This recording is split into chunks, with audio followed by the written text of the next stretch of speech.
मित्रांनो, जावडी कट्टा या यूट्यूब चॅनलवरती मी सूर्यकांत जोशी आपले स्वागत करत आहे।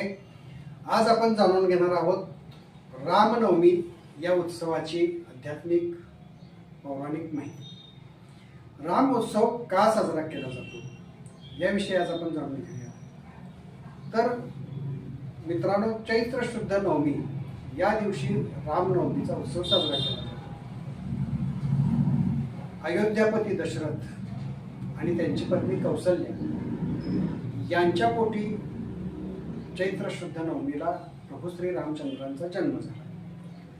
तर या जन्मामागचं पौराणिक महत्व काय आहे ते आपण पाहू। याबाबतच्या कथेनुसार आपल्या पृथ्वीवर ज्या ज्या वेळी अन्याय, अत्याचार, दुराचार, लोभ, क्रोध, मोह, मत्सर अशा प्रकारच्या राक्षसांनी जन्म घेतला आणि सर्वसामान्य जनतेला त्रास झाला आणि या राक्षसांचं क्षालन करण्यासाठी, या राक्षसांचा संहार करण्यासाठी भगवान विष्णूंनी अवतार धारण केले आणि भगवान विष्णूंनी धारण केलेला 7वा अवतार हा प्रभू रामचंद्रांचा असं मानलं जातं।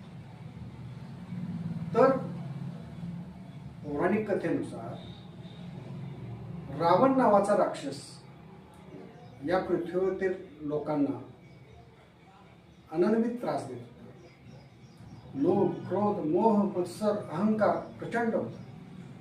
त्याचा केवळ लोकांनाच त्रास नव्हता, तर तो देव लोकांना सुद्धा त्रास होता आणि याच्या पापाचा घडा भरलेला। आणि म्हणूनच भगवान विष्णूंनी जो 7वा अवतार घेतला तो प्रभू रामचंद्रांचा।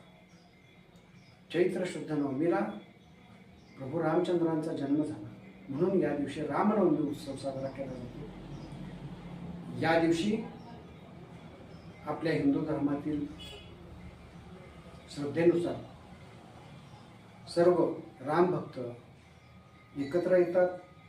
स्त्रिया असतात, पुरुष असतात, एकत्र येतात। भजन, कीर्तन, रामनामाचा जप सर्व सुरू असतं। वातावरण राममय झालेलं असतं आणि दुपारी 12 वाजता हा जन्मोत्सव होतो। त्यासाठी खास सजवलेला पाळणा आणि या पाळण्यामध्ये प्रभू रामचंद्रांची मूर्ती विराजमान केली जाते। आपण आपल्या बालकांचं जसं अगदी हौसेनं नामकरण करतो तशा पद्धतीचा हा सोहळा साजरा होतो। त्यानंतर प्रभू रामचंद्रांची आरती होते, महाप्रसाद होतो। त्यानंतर भजन, कीर्तन, प्रवचन, रामनामाचा जयघोष होतो। अशा पद्धतीने हा रामनवमीचा उत्सव साजरा केला जातो। तर प्रभू रामचंद्र एक मर्यादा पुरुषोत्तम होते, एक पत्नी, एक वचनी, महापराक्रमी असंही त्यांचं व्यक्तिमत्व होतं। आणि अशा या मर्यादा पुरुषोत्तमाच्या या प्रभू रामचंद्रांना आपल्या हिंदू धर्मामध्ये अनन्यसाधारण असं महत्त्व आहे।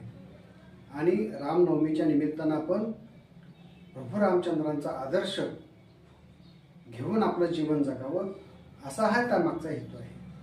मित्रांनो, आपल्या हिंदू धर्म वाढवणं, ही संस्कृती जपणं हे तुम्हा आमच्या सर्वांच्या हातामध्ये आहे। हा व्हिडिओ आपणास आवडला असेल तर या व्हिडिओला लाईक करा, शेअर करा आणि अशाच प्रकारचे विविध व्हिडिओ पाहण्यासाठी आमच्या चॅनलला सबस्क्राईब करा। धन्यवाद।